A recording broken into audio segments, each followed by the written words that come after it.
Diggity dog.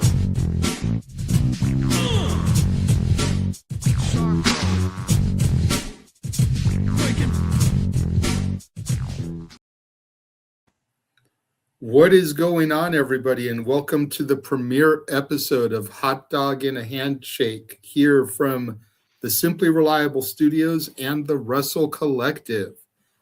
I am the Renegade of Wrestling, J.J. Williams. I guess I'm the resident bald of the Wrestle Collective, Carlos Estrada. Thank you for having me. Welcome to episode 1. Thank you for joining me. I get called many things. You know, we'll see. We'll decide which one we want to go with. Right.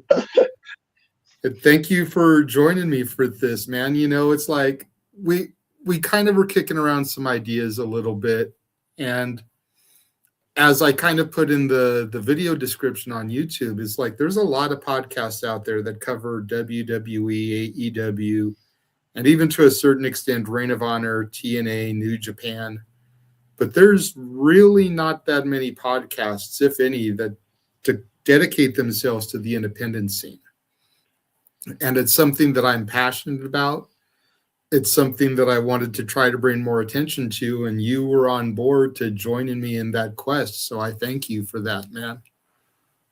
Yeah, no problem. I always thought it'd be fun to do like a show. And again, this will be what it is. Again, we're spitballing this episode 1. And I always thought it'd be cool to like do a show like what you found on YouTube, right? And that's kind of what this is, because there's so much great free stuff out there, you know? And I think when a promoter, especially like independent wrestling promoters, willing to like put their content free, and instead of worrying about maybe selling those last 20 tickets, and then they'll put their content free on YouTube. I think that's a big win for wrestling, and again, big win for the talent too. Everyone all around. Like, I really appreciate it when I can watch a show online. I don't criticize, oh, the lighting's bad, or they got 2 cameras. Like, to me, I'm getting to watch something that kind of like I'm privileged to watch, like something that this crowd paid good money to go see, and I'm getting to experience this. A lot of times getting to support talent that I've fallen in love with that maybe got let go from another place. They're not currently being used on television. So I just think there's a lot of great things out there, you know. And I also think the fun about it too is you can discover people, and then when they make it to AEW or WWE, like that's your person, right? Because you've been watching them since their very humbling beginnings, you know, to where they're getting paid a hot dog and a handshake, you know. It's like, yeah, hence the name, you know. That's the whole name of this thing, you know, because that's always the joke is that they wrestled for a hot dog and a handshake, you know. And so that's the idea. This is definitely to promote in a positive way independent wrestling. The workers that do that, you know, for them, a show of 100 is their WrestleMania, you know, and I think that's a beautiful thing. Yeah, 100%. You know, probably the most recent people for me, going back to what you just said about getting behind somebody in their infancy to becoming a TV star, getting a deal, Jordan Oliver and Alec Price. You know, we've been covering pretty much their entire run as a tag team since they came together last April here on the SRS. Myself, my boy James Hebert, you know. So that guy? Their entire run. The guy that just popped into the chat as we said his name. My stalker? I'm just kidding. No, James is awesome. You know, seeing Graps in here, good to see. Thank you guys for supporting. Much love. Whoever is on Wrestle Collective Games, good to see. That'd be, I think, James too, yeah. Possibly. You know, hitting us with the shopwc.com. But yeah, you know, seeing them. Oh, thank you, James. You know, when you're trying to do producer and host, sometimes it's tricky. Bam, remind me to get that logo up there. But seeing those guys pretty much from their infancy as a tag team to now being all elite, you know, getting back to the point you were making, you know, it's very cool, and you almost feel a sense of pride, you know, like you're saying that those were your guys that are making it. It's almost like a proud parent moment, you know, even though you really had nothing to do with their journey and their ascension, but just that you were there watching it all. You know what I mean?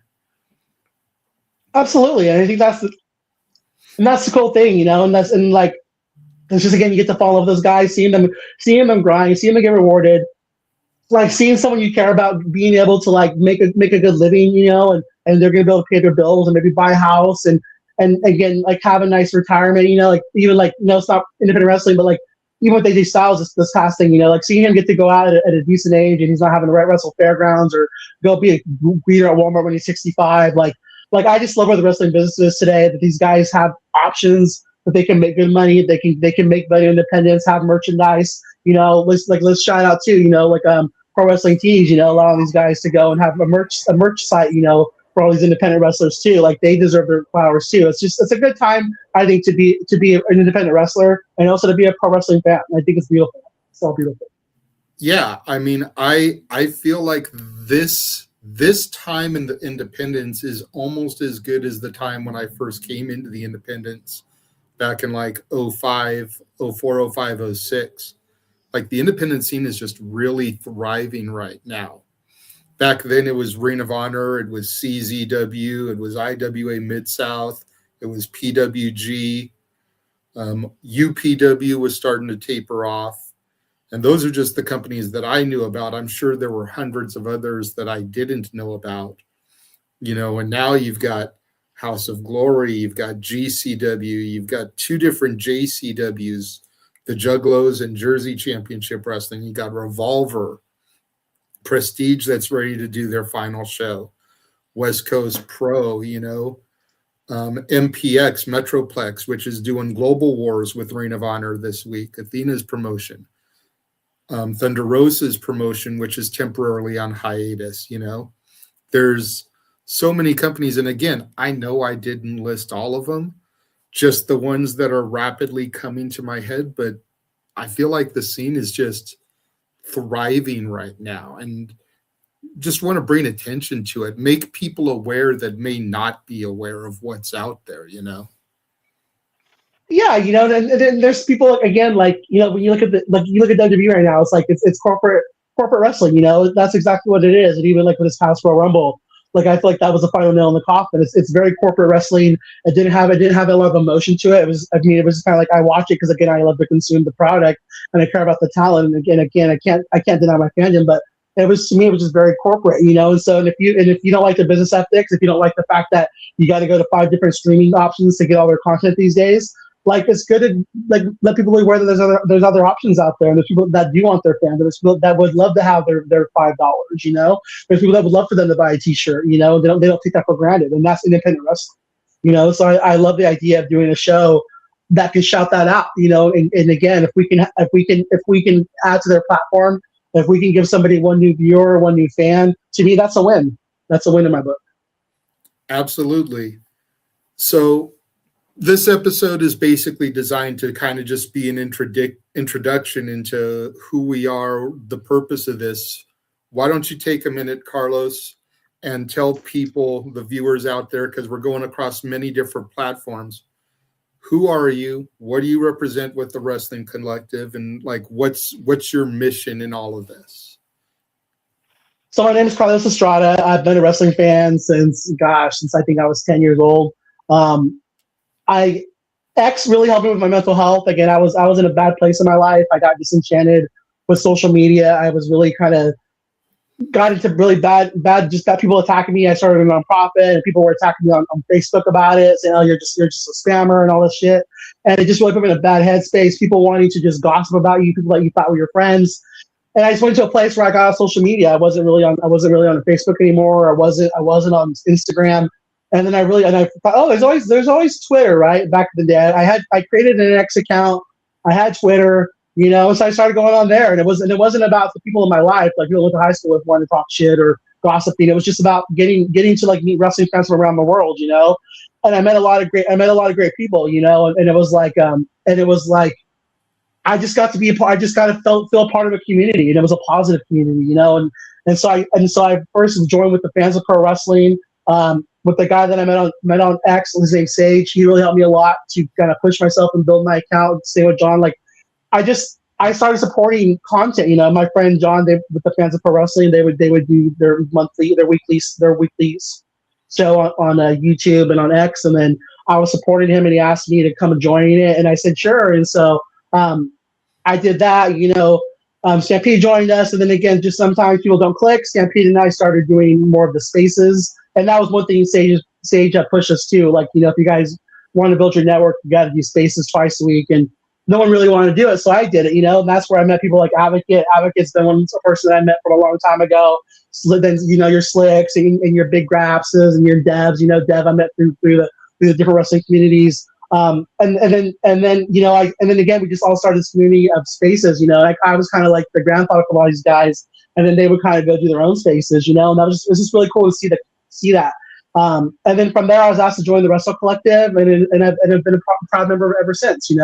Our mission is to end tribalism, and sometimes we get stuck in the BS of everybody else. People take shots at my friends, and they want to go react, and I get that. But at the same time, we are trying to be a positive force in this community, and that's even like with me in the IWC. I try not to go on and get into a negative thing with people, because I keep my wrestling enjoyment in a happy place. I don't go searching things because about what people say about the wrestlers I love, because I'm not gonna let other people ruin my fandom for me. I love my IWC. My IWC is a very positive one. It's one of people lifting each other up. It's one of people trying to be positive, trying to find the good in everything. Again, in WWE and AEW, in independent wrestling, in TNA, because that's what I want to do. I don't want to. It's so easy in today's world to just shit on things, to be negative, to just. I think this world is just teaching us to be it's turning to a very negative place. And I choose to try to be a light. I choose to try to be a light in the wrestling community and in the world in general. Leave it better than you found it is one of my motives in life. That's really well said. I'm J.J. Williams. Go by the Renegade of Wrestling. I've used that moniker for about 15 years now. Got into professional wrestling in 1998, summer of 98, the highway to hell. Pretty late in life, considering I was already, 23 at that point, 22, 23. A lot of people get into it when they're kids. I got into it pretty late. I was the guy in the friend group that always like, that fake wrestling shit. Oiled up guys in their underwear wrestling with each other. I was that guy until I tuned in and watched it. And then I was like, mind blown. You know what I mean? And tuned in, got hooked, and I would not miss an episode of whatever I could find, whether it was ECW on TNN, which became Spike TV, whether it was WCW until they folded, whether it was WWF, TNA started watching the weekly pay-per-views and their year anniversary. I was tuned in all the way up until about 2014. And then I stopped because I was just sick and tired of seeing the same people in the main event scene.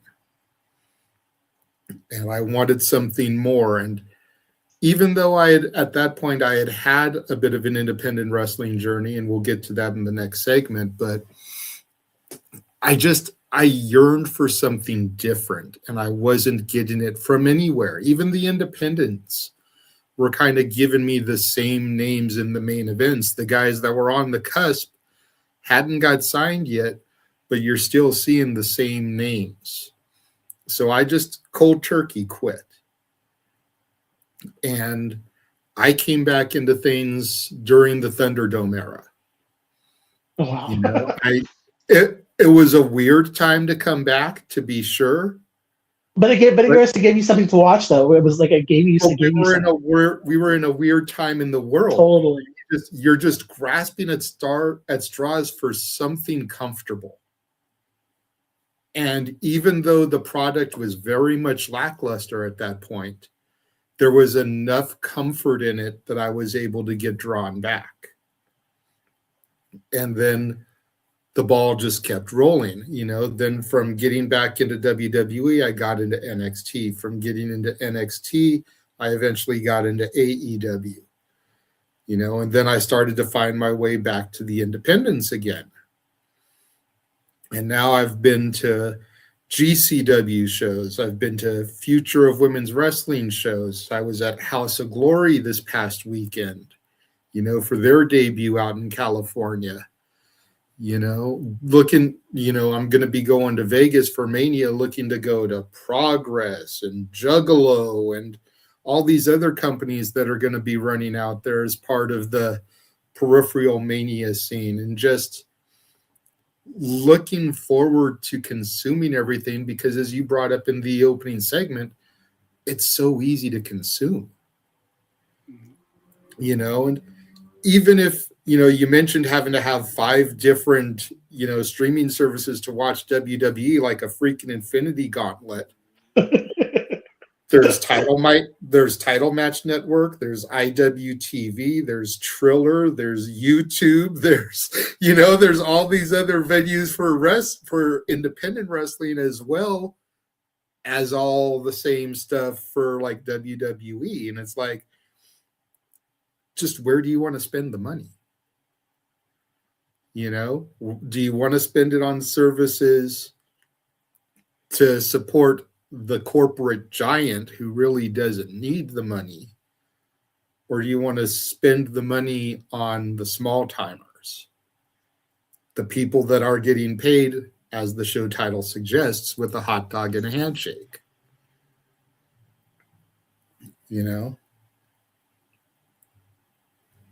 We can get into that, a little bit in the show, little bit later, but the House of Glory show in California was fun.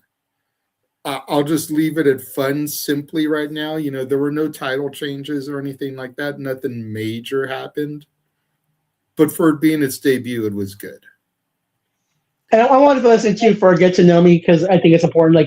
Like obviously, I'm a proud gay male, and the thing that I really appreciate about pro wrestling and being a kid, especially growing up in the 80s and in the 90s, like where, again, it wasn't okay to be gay, and people would call me a fag, when I was walking down the street and stuff like that. Like, wrestling gave me a safe place to discover my sexuality, mm-hmm. and I will never forget that. Like I think kids today should be so feel like so that it's so much more open, and these kids can question their sexuality and be bisexual, and it's just more open out there. Like, for me, where I grew up, like I love wrestling so much because it gave me that place to discover what I love, who I like, what my tastes were, and to do it in a safe space. And I really, really, really thank pro wrestling for that. Yo, Tip Major, what's up, my friend? Thank you for being here. But yeah, so I'd be remiss if I didn't mention that, because when you said that about, like again, just thank you, pro wrestling, for allowing me to discover who I am in a safe environment. Quick diversion here. Advocate wants to know, what was the first match each of us remembers watching?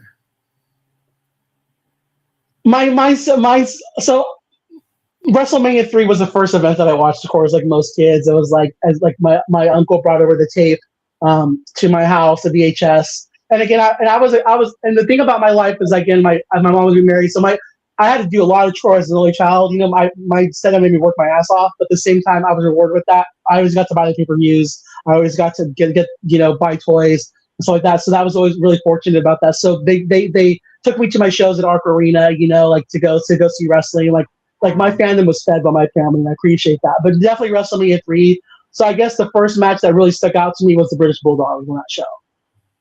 Okay. My memory isn't the greatest. I remember starting to watch wrestling, like I said, on the highway to hell. But we didn't start getting the pay-per-views until, I want to say, the Backlash after Mania 15 was the first one we actually ordered, because we waited to see if this was really going to be something we were into before we started dropping the monthly money. You know what I mean? Oh, yeah. So trying to remember, for lack of a better term, the throwaway Raw matches, that was the first one I saw. I probably, going back, and even though the first match in my fandom that really stands out to me would probably be the Rock and Mankind I Quit match. I know that wasn't the first one that I saw, obviously, but that's the first one that really left a lasting impression on me. Oh yeah, and I remember too. Like back in the day too. I used to love WCW because like where I live, like I got it, but like I lived 30 minutes out of my little hometown, but where all my friends live, they didn't get TBS, so I got to watch WCW and know all about it, and my friends did it. So like for me, like WCW was always like that my little secret brand that I got to watch and enjoy, you know. So WCW has always meant a lot to me too, like that. Just like I love WCW back still. Absolutely. WCW is very underrated. And personally, because I came into it late, I feel that there's a lot of good in the dying days that gets overlooked because of how bad things were. You know what I mean? Like there was still some pretty decent stuff happening, you know, match wise. And I just feel like a lot of that gets swept under the rug because of all the politics and the way the company was crumbling. Yeah, the cruiserweight still went out there and killed it all the time, man. Like that division was money. Man. It was so much fun to watch. So the next thing I wanted to get into a little bit is our knowledge of independent wrestling. You know, I got into independent wrestling initially back in 04, 05, and TNA is what really helped me get into independent wrestling. Because much like the stars of TNA today and even AEW are able to work the independent circuit, it was the same back then. So getting to see stars like Christopher Daniels, Frankie Kazarian, Samoa Joe, AJ Styles, Chris Sabin, Petey Williams, you know, in the little gymnasium that wasn't far from my house because I wasn't going to get to Florida. To this day, I still have never seen a TNA show. Hopefully that'll change in the not so distant future. But being able to see those guys live and in person was the hook for me. And I just ate it up. You know, we saw AJ Styles retire this past weekend at the Rumble. One of my greatest matches that I ever got to see him do was at PWG May 13th, 2005. It was a show called Jason Takes PWG because it happened on a Friday the 13th. And him and Christopher Daniels went to an hour time limit draw. Daniels was the X Division champion. AJ was the PWG champion, and it was title for title.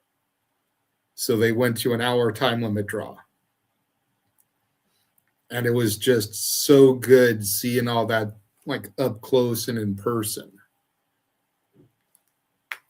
From there followed Battleground Pro Wrestling in SoCal, Ultimate Pro Wrestling again before they started to die out, NWA Championship Wrestling from Hollywood. Actually got to see one Davina Rose before she became everybody's favorite hugger and role model. Got to see Sean Ricker before he had everybody saying L.A. Knight. Got to Dummy, see Brian Cage. You said dummy, yeah. Got to see Brian Cage when you could basically cut the version that's on AEW television in half. He was that small back then. That's Chico. That's Chico, California's Brian Cage. That's Yeah, right? we're from the same area, Butte County.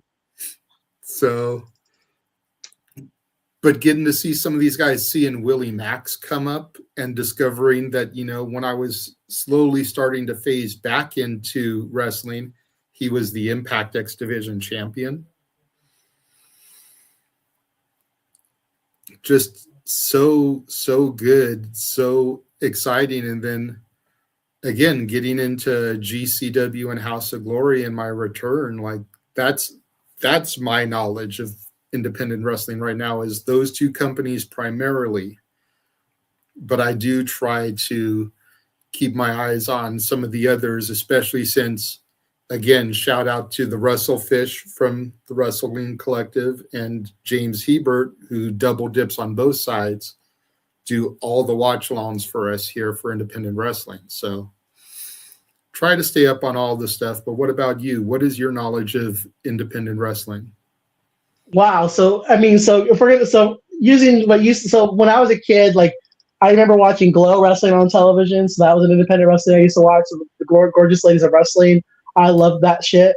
I used to watch World Class Wrestling, the Von Erichs. I remember watching that like on replays on ESPN. Actually, they used to air World Class like at 1 o'clock in the afternoon.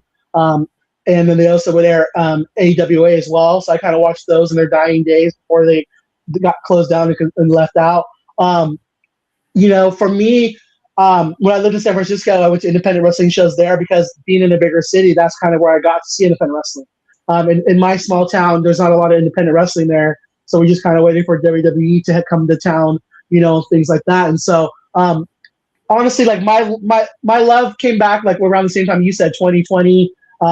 Going to things like that, like just being on YouTube, kind of getting back into wrestling with AEW, honestly, because the thing with AEW is they were doing so much great things, like and I watched TNA too. So if we're considering TNA an independent and also ECW, I watched those as well. So I mean, I did support that because again, I think it's important to have competition. I think it's important for wrestlers to have options, and so I would love that. I remember popping big when Christian went to TNA and Kurt Angle, things like that. But more recently, it was about AEW and bringing guys in like your Ethan Pages who had Alpha One Wrestling, and then falling in love with him and be like, I want to see more of this guy, and so going and watching his old content and then discovering and then seeing him with a guy like Danhausen on. Yeah, you're like, who the fuck's this? And so I don't want to because they would do their vlogs, and that's one great thing with Tony Khan was allowing them to do their vlogs, So then I would go watch these guys because I'd see them on YouTube and oh man, they're on this show, they're on GCW, they're doing this show. Oh, what's Hog Wrestling? What's the Warrior Wrestling, which is coming back. Let's go Warrior Wrestling. Prestige Wrestling out of Portland, Oregon. Because of AEW, because they would do AEW Dark, and then they would showcase all these guys on Dark. Like I would go and seek them out because someone would like interest me, and I'd be like, oh, who's a Starboard Charlie guy, and then I go, and then he's from San Francisco, and then I would go. Then I remember going to my first AEW events after the pandemic stopped and they kind of opened up. They finally came to the West Coast, finally gave us some love in California, right? So I got to go to Revolution Weekend, and went down there, went to Collision, I went to Rampage back in the day. Then I went to an independent show. Then I went to the bowling thing, and then I went to a Revolution. Well, like seeing all these guys wrestle there, and then meeting like Mighty Myra and the Star Charlie, and then the next month, Supreme Pro Wrestling in Sacramento was having a show there. My boy Brian Cage, one of my favorites, again, gay guy here. He was there, so I had to go see him. But at the same time, it was cool to see wrestlers there that were on there. Good to see Jacob Fatu fight this 95-year-old pound girl and sell for her, and believe in it, just have fun. Like wrestling's fun, guys. Like we're all in on it. Like it's supposed to be fun, and to see a huge guy who we know about his background, like sitting there selling for this little 95-year-old girl, like that to me is the beauty of independent wrestling, and so just I really thank AEW because with those shows and giving independent wrestlers work when they come to the towns, like it really opened up my eyes, saw that was out there on YouTube, and then also watching, again, YouTube is a great thing. I'm a person that when I work I get energy, so when I get off work at 10:30 at night, sometimes if there's nothing on for WWE, I will go to YouTube and I'll watch whatever I can find and consume wrestling on there because again, it's free and there's a lot of great talent out there. Yeah, absolutely. And you guys really need to start searching that stuff out because it's there. It's the proverbial diamond in the rough. You just got to find it. And we're here for you guys. That's what we hope to do with the show is point things out. We hope that what we cover on the show, maybe you'll go give it a look. Because I guarantee you can miss a week. You can miss a week of Raw. You can miss a week of SmackDown. You can watch the highlights, and you're not going to miss anything. You can go give those 2 or 3 hours to supporting other people who would love to have your eyes on their product. Prime example, I know MLW, Major League Wrestling, is doing a show this Thursday on their YouTube channel. They actually taped it last week, and it's airing this week on their YouTube for free. And it's Thursday night. So, you've got Ring of Honor, but you can go back and watch that on demand, on your Honor Club app. You've got TNA. You can DVR it and go back and watch it later on AMC. Fast forward through the 500 commercial breaks that they put in, or if you've got the TNA Plus app, a little bit better. like Carlos said, give that support to MLW and double dip, have 2 screens up and watch our coverage of that also as James and Ryan do. There you go. Get the little shill in, shopwc.com. Thank you. Get your hoodies, get your t-shirts. Hopefully a hot dog and handshake shirt will come there at some point. Yeah, maybe it'll be maybe we'll get to upgrade because of what we're doing. Maybe it'll be like breakfast burrito and a handshake. They get more of that protein in their meal. Well, Walter suggested one a little bit further back. Let me see if I can find it. I think he said, what is it? Burger and a botch, I think he said. There we go. Have a burger and a botch instead of a hot dog and a handshake. Love it. That's the blooper reel. That's but again, guys, that's the thing. It's like, don't be afraid to try new things, right? Like I feel like inserting a joke here, but it's like, but that's the thing. Like, there's so much out there. There's so much talent. Like, again, I'm not going to spoil it, but Karrion Kross was from LW, the guy that everyone loved, right? So he's there. The new skyscrapers are there. Dijak and the former artist we're known as Baron Corbin. Now Bishop Dyer. Like the Good Brothers are there. Go celebrate those bag getters, man. They need your love. They're some of the best bag getters are there, and they also work with New Japan. They work with CMLL. There's a lot of great talent on there, And then again, Court Bauer got that money from WWE, and he's investing it in giving talent a place to wrestle. I champion that. Paul London, amazing, interesting guy. Go watch him on there. Go support MLW. Go support your Hog Wrestling. Support your Warrior Wrestling. Prestige. I wish they come to Northern California more. I don't know why Southern California always gets all the love, but it is what it is. I think it's just because LA being that big. Oh, for sure. Absolutely. Wrestling being such a hotbed. Sure. Just so you know, Tina, if you ever come to Sacramento, I'll be there front row. Just there's some motivation for you. There you go. You've heard it here. Yeah. Whoever Wrestle Collective Games is saying thoughts on Starboy Charlie, and then he says thoughts on Cappuccino Jones. Go ahead. Let's do Starboy Charlie first. Amazing talent. Like, this is the guys again. Like with TNA. No offense. Like, we don't need. Again, I'm glad Hometown Man still gets the paycheck. I'm glad Garrett Young still got a check. But whatever money you're paying to those guys should be allocated for Starboy Charlie and his partner. It's like.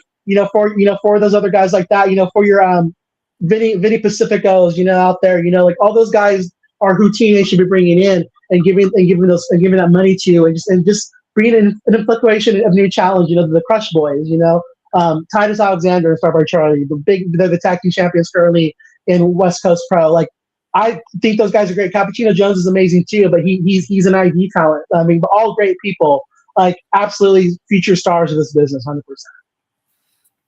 Starboy Charlie hooked me as soon as I heard his entrance theme was Purple Haze by Jimi Hendrix.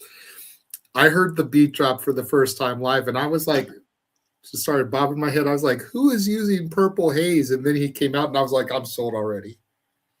I automatically became a fan of the Denim Dragon through the entrance theme. And he can sell. I mean, that's the guy. Like, we had him. WWE had him in there right now selling for Obo Femi. My God, that's like the guy. The guy can sell amazingly for a small man. Like. They're missing out. They're missing out, man. Dude can sell like a machine. He's like a Darby, can take punishment and makes it look so freaking good. But he's also just a good wrestler. He's amazing, and the ladies love him. The gays love him. Obviously, it's like, sign this man, somebody. Please sign all those guys. Give Cappuccino Jones the NXT contract officially. Sign Titus. Sign Starboy Charlie. Sign Vinny Pacifico. Please, and thank you, TNA. Bring those guys in. Yeah, as far as Cappuccino Jones, you haven't seen a Cappuccino Jones match until you've seen Walter react to a Cappuccino Jones match, because dude is on point with his coffee puns, and he just makes the match that much more enjoyable. Graps is threatening us now in the chat room, saying if we don't talk about Matt Connolly, he's pulling up. Also, before we're talking about Cappuccino Jones, happy Black History Month, guys. Yes. Happy Black History Month. I mean, Dev probably turned us off because I didn't say it already. Sorry, Dev. I was getting there, but happy Black History Month. Celebrate all the amazing Black talent out there. If you guys missed the episode of Queens Road earlier on Monday, Sunday, we did our our Mount Rushmores of black wrestlers. Mine was, of course, Mercedes Moné, Bianca Belair, Jacqueline, and the amazing Awesome Kong. So there's a little spoiler for you, but tune in there to see what everyone else's Mount Rushmores were. You know, my disdain of Mercedes notwithstanding, I don't think I can argue with that 100%. Like Jacqueline, she's the highest paid woman in pro wrestling, man. You got to give her flowers. Jacqueline is the OG. You know, Colin and Gail really put the knockouts division on the map when it was trying to be established. Yeah, women's wrestling. When like I said in the clip, like at a time where women's matches were getting cut to 2 minutes because the men went overboard, those women were showing how it's done, what women could do. Amazing. Mercedes has headlined freaking takeovers and WrestleManias and longest reigning TBS champion in history. Again, you don't have to like her, but you can't knock the credentials. And then Bianca kind of just picked up the bag when Sasha walked out and has taken things to another level for the Fed. So, and for somebody who, again, she didn't grow up wanting to be a wrestler, she was, in NIL, and how quickly she took to the business and what she's given to us. Again, she deserves to be champion. Yeah, I don't think I can argue with any of those. And kind of segueing into the next thing that I wanted to talk about here, that we wanted to talk about, as far as black female wrestlers that would be the one to watch, I think Kelani Jordan could be the one to pick up the bag once Bianca walks out and she's done with things. I think her or Lash Legend. I think Lash Legend, they obviously like her. She's big. She's badass. Big meaty women stop at me too. I love that just as much as the men. Like she got the most eliminations in the Royal Rumble. Amazing job. I definitely think they see a future in her. And also on the AEW side, Queen Aminata, our queen, we miss you. Yes. Hope to have you back soon. Also, Trish Adora, amazing talent who's barely scratching the surface right now. Willow. Oh, Willow to me is the face of that division. As much as I love her, say Willow, and you cannot not love Willow, man. She's all heart, beautiful soul. I think there's a reason why she won Babyface of the Year in our awards for the Simply Reliable Studios. Like, she was the only woman nominated, and she beat out all the dudes. She beat out Cody Rhodes. She beat out Jey Uso. She beat out Joe Hendry. It's like these are some top tier talents that she crushed. So we got some other with Nikki Blackheart, ASC. Yeah, good shout outs, guys, in the chat as well. I've never seen Nikki Blackheart. So to Dev's question here, what's your favorite Nikki match? I've seen her on Reality of Wrestling. I believe she was in the Sherry Martel tournament, women's tournament. But for me, I appreciate her hustle. She's got herself really over on social media. She got her to the point where she was on Ice Cube's son's his podcast. Yes. I appreciate a talent that knows how to hustle. She's definitely that woman. She knows how to hustle. All right. Dev, if you've got some, man, you've got access to me. Shoot me some matches to my DM. I'll give her a watch. But I don't think I've ever really seen any Nikki Blackheart stuff. So, but the next segment that we wanted to get into here are people to keep an eye out or an ear out for here on the independent scene in 2026. The whole point of Hot Dog and a Handshake is to get that exposure for talent. And I've got a few names that I definitely want to put over, want to start talking about. And you know who they are because I already told you they're the ones on the graphic. So I'm going to throw it to you. Yeah. So do you have anybody not on the graphic that you want to put over and really hype up? Yeah. Oh my gosh, I just had a brain fart here. Alan Angels is one. Alan Angels, who used to be part of the Dark Order in AEW. He follows me on X, so I got to give the boy a shout out, of course. He's doing amazing work. He's doing amazing work in hog wrestling. I think he's doing amazing work for GCW. He just won a champ. He's won the mid-card championship, I believe, whatever it was called, over here in West Coast Pro Wrestling. He's a former Prestige Wrestling champion. He's coming to his own. Again, he didn't. He didn't lose his job and get down himself. He's going out there and hustling, and I love seeing that. I love seeing talent that capitalizes on the platform they were given with working either in WWE and AEW, and they go out there and they make the most of it. He's definitely doing that. Okay. Anybody else? Maybe a female? Danny Lamlight's another one. He's doing really great work. Again, he used to wrestle a lot for AEW. He's currently the Reality Wrestling World Champion for Booker T. He's out there killing it. He works for the Vegas promotion too as well. Danny Lamlight's one for me. The guy, I'll let you talk about Charles Mason. You have a picture up there, but that guy is just an amazing heel. Psycho Mike is somebody I love in Mystery Wrestling. If you guys, we'll get to it in a little bit, but his match with Hornswoggle, we'll talk about that later, but he's another one for me. Joshua Bishop is a huge star for me. He wrestles a lot for Ethan Page's old promotion. I think Alpha One Wrestling. He was signed a little bit to TNA before he got injured. He's a big one as well, man. Those are all guys that I want people to keep their eyes on for sure. Okay. Danny Limelight, I know a little bit about because he used to team with a personal friend of mine, Gino Rivera, as Los Primos Rivera. Oh, nice. Never really saw any of their work, but I just remember seeing posts about him when the two of them were teaming together. But yeah, for me, on the women's side of things, I think people really need to keep their eyes out on the center of attention, Brittany Brooks. She's been doing amazing stuff the last year or so that I've been really back into following the independent scene. Girlfriend of Chris Bay. So not only is she out there killing things on the scene, but she's also taking care of her man who may never get to come back to professional wrestling, that everyone said would never be able to walk again, let alone wrestle again. And he's already shattered that by being able to walk and get around. So not only is she out there killing it on the scene, but she's killing it as a person too, as a significant other standing by her man. I got mad respect for that. Izzy Moreno, everybody's favorite BFF. Part of the reason we started tuning into independent wrestling in the SRS, the Simply Reliable Studios, was because Izzy was going to be having a match against La Princesa Tiffany Nieves for the Mission Pro Championship at Thunder Rosa's promotion. And I didn't really know a whole lot about Izzy. I had heard the story about the NXT fan, Bailey's biggest fan, who got into wrestling, but that was kind of all I knew about her because I didn't watch Black and Gold. But enough people in my crew were fans of Black and Gold that it was like, this seems like it might be something important, so let's do this. And then she ended up winning the title. And so we were covering her doing all that. The girl's only 18 years old. She'll be 19 this year. I think in May is her birthday.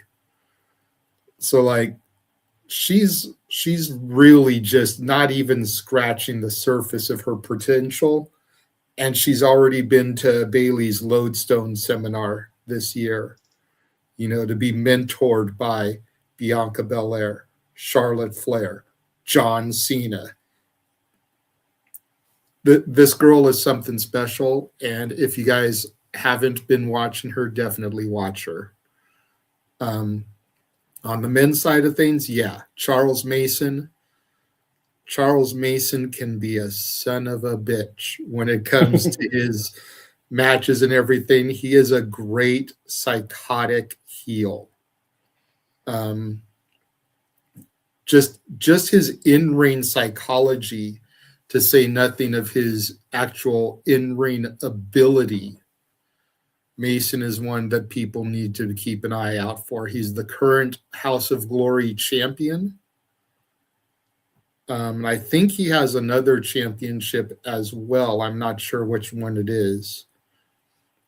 He will be in the Jersey J Cup this weekend, which, again, we'll be covering here across these channels, across the Wrestle Collective YouTube, the SRS YouTubes, and X accounts. So make sure you guys tune into that. That's a 2-day thing that we'll be doing. And then Atticus Cogar. Atticus Cogar is one of the three guys that roped me into GCW. You know, we did the WWE ID show last year as part of WrestleMania, and he wasn't ID'd at that point, but there was a stipulation to the match he was added to where if he won his match, he would be ID'd. They ended up doing an angle where Fuego came in, attacked him, you know, got counted out of the ring, so he wasn't able to be involved in the decision, whatever. It built to something bigger in the GCW realm. But just the fact that WWE was willing to add him to the match and throw that stipulation told me that he's on their radar. And then you go and you look at everything Atticus has done the last 9 months, 10 months. The promos he puts out on social media, which are the quality of anything that you can see on WWE or AEW broadcasting. His video packages are top tier for an independent star. You know, his mic ability is there. Is it on the level of John Cena and Roman Reigns? No, of course not. But he's got top tier mid-card mic ability at the very least. His psychology in the ring, his ability, dude checks off like every box.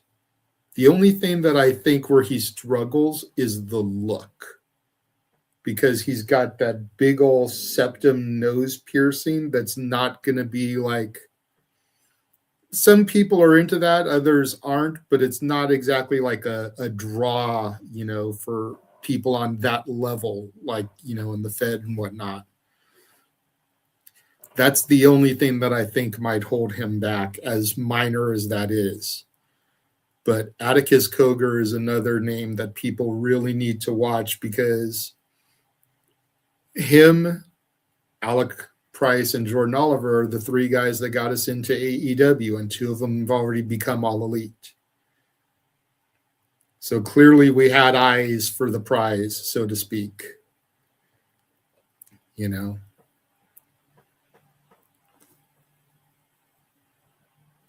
What is this Dev's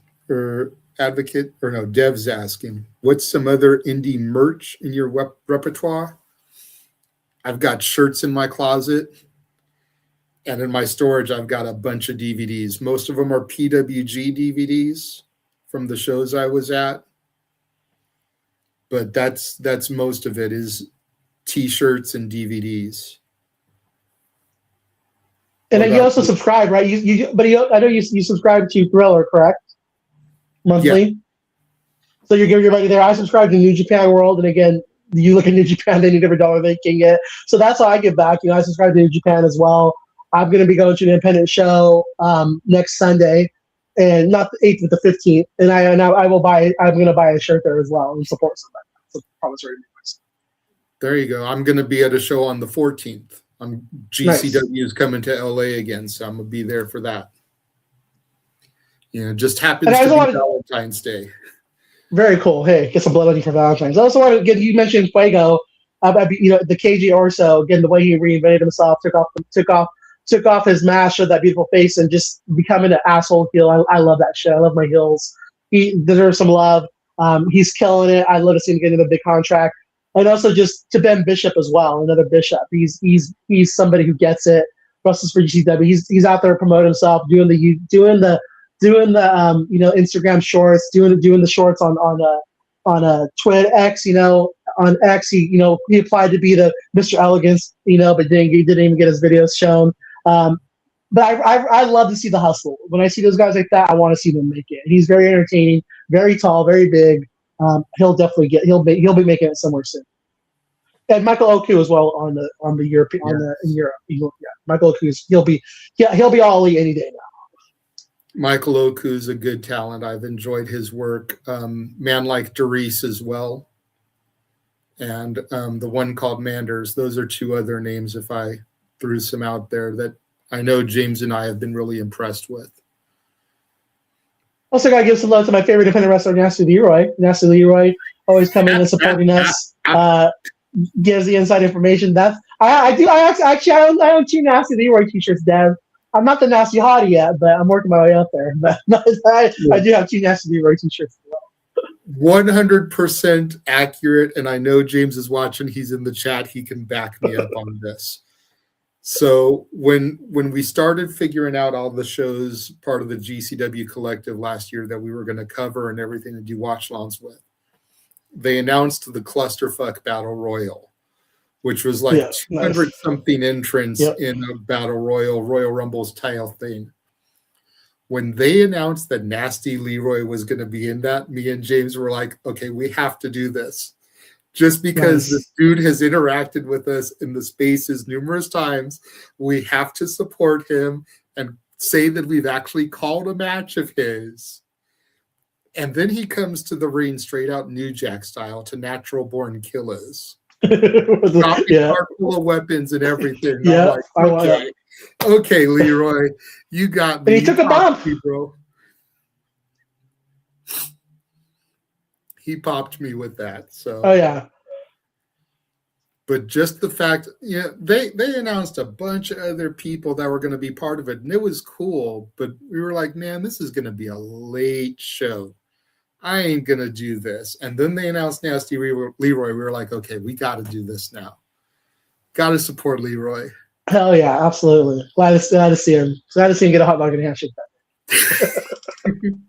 But I haven't seen him work for GCW since then. That's another part of why we started covering them. We were hoping we'd see him turn up on a show or something. But, I don't know. Maybe he thinks that Brett Lauderdale's a rat bastard. Who knows? But so that's pretty much it. We got through all the different segments that we wanted to cover. Do you have any final closing thoughts on the show, and tell everyone where they can find you and the Wrestle Collective? Yeah, just some closing thoughts. I wanted to tell everybody, if you guys haven't seen the Limitless Wrestling show that was on this past month, that was a really good show. Like we were talking about earlier, that's where MJF wrestled. Alex Price gave the contract. That was like the real forbidden door. You had WWE's ID Women's Champion defending the title on there as well. So yeah, AEW and WWE on the same show, pretty cool. Support, again, there's a lot of great wrestling out there coming up. Metroplex Wrestling, Eames Wrestling for women. And another match I recommend, I was talking to JJ about this, was Mystery Wrestling. Again, if you could just sit there and laugh at wrestling and have fun with it. Psycho Mike versus Hornswoggle for the Magic Potion, where he would not be hated anymore, ladder match. That was a 2-foot ladder. Amazing work. Thank you guys.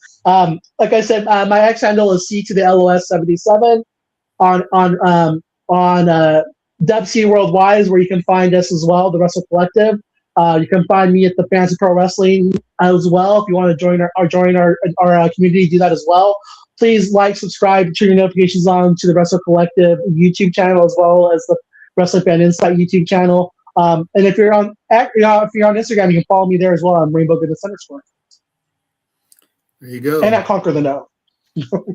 One more. There you go. And you can find Get my shit in.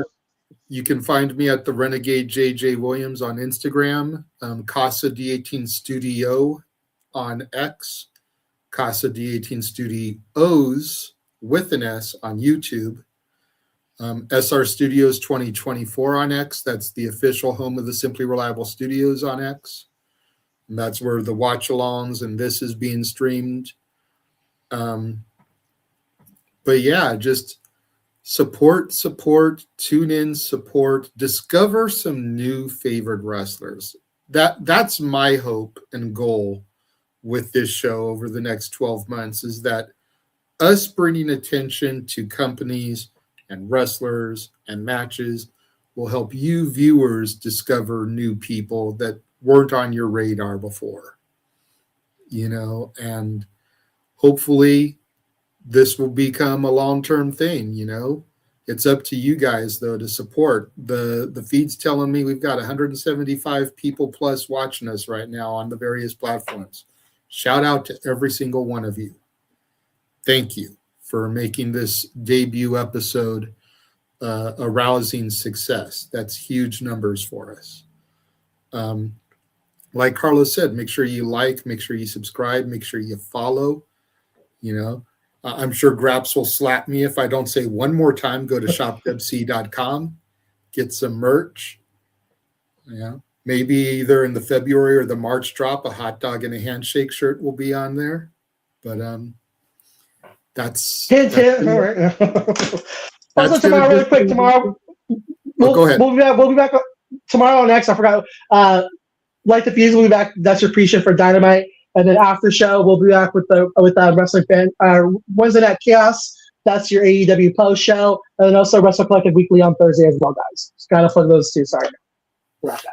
I was gonna say Slick's gonna get on you if you don't. Exactly, Slick's gonna get my ass if I don't do that. But yeah, that's gonna wrap things up, everybody. Thank you all for joining us and tuning in. And this is a monthly endeavor, so we'll be back in March. March 3rd will be the next episode. Mark your calendars. And until then, thank you guys all for joining us and tuning in, and we will catch you all the next time.